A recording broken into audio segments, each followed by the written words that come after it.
وزیر اعلیٰ بلوچستان سرفراز بگٹی کہتے ہیں کہ معصوم لوگوں کو ان کے پیاروں کے سامنے ٹارگٹ کیا گیا۔ کوئٹہ میں کابینہ اجلاس سے خطاب کرتے ہوئے ان کا کہنا تھا بلوچستان میں بسوں سے اتار کر لوگوں کو شہید کیا گیا۔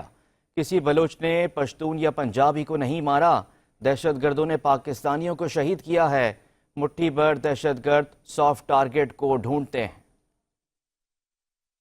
اس کو سامنے رکھتے ہوئے نہ صرف ان واقعات کی مذمت کرتا ہے اور مذمت کے ساتھ ساتھ یہ پیغام بھی دینا چاہتا ہے کہ یہ جو مٹھی بھر دہشت گرد ہیں وہ سافٹ ٹارگٹ ڈھونڈتے ہیں اور لوگوں کو، معصوم شہریوں کو بسوں سے اتار کے بے دردی کے ساتھ شہید کرتے ہیں۔ 2,000 کلومیٹر سڑک ہے ہماری، سڑک کے بیچ میں سے کہیں بسوں سے اتار کے اور اس طرح کر کے ان کو ان کے پیرنٹس کے سامنے، کچھ کو ان کی فیملیز کے سامنے، بچوں کے سامنے اتار کے ٹارگٹ کلنگ کرنا۔